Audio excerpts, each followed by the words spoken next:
Hello, this is Daniel with Alison Contracting. It's actually Alison Commercial and Residential Contractors LLC out of South Mississippi. You can check us out at AlisonContractors.net or check out our YouTube videos. We got several. Please share a like and share the video. Subscribe so I can keep making more videos for everybody. Anyhow, I have another video about staining louvered doors, and it wasn't very detailed, so I'm gonna go into detail on this one.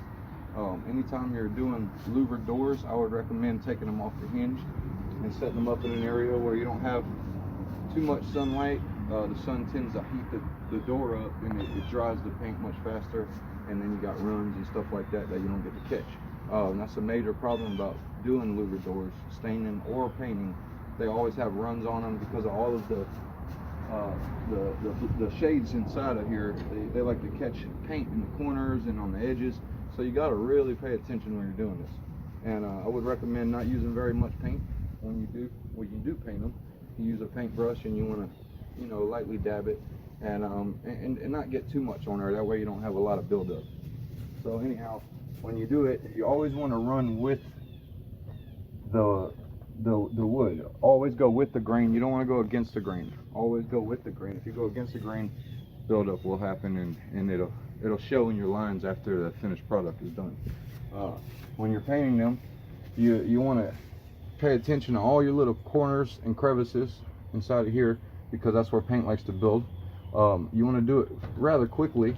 That way, if it does paint, if you do have a run, which you more than likely will because of all the edges, you'll be able to catch it before it dries.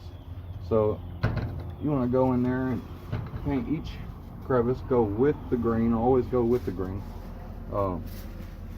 Like nice long strokes if you can. Always go from one end to the other. That way it looks even across there. You also want to, once you're done painting your door on one side, so important that you leave an area that's not painted for later, so that way you can get a hold of it and turn it around. That way you can see if you have any runs coming through, which I don't have any on here.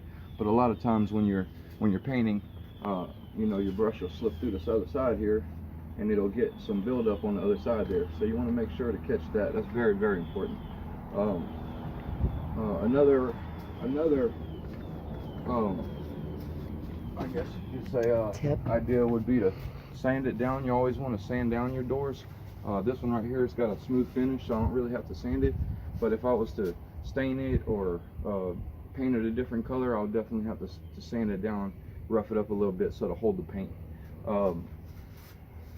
You always want to finish your door on one side before you flip over and do the other side. That way, you'll have time for it to dry, and then you flip it over, make sure you don't have any runs. Sometimes I'll lay it on sawhorses or up against something like I have here. Always put your plastic down to stop you from staining your floor, getting paint on your floor or whatnot. And that's all the tips I have for today. Again, check us out at Alison Commercial. We're Alison Commercial and Residential Contractors LLC. Check us out at AlisonContractors.net. You could also email us at roofingspecialists@AlisonContractors.net. Good luck with your doors, and leave any questions or comments in the bottom, and we'll try to answer them for you. Good luck on your doors.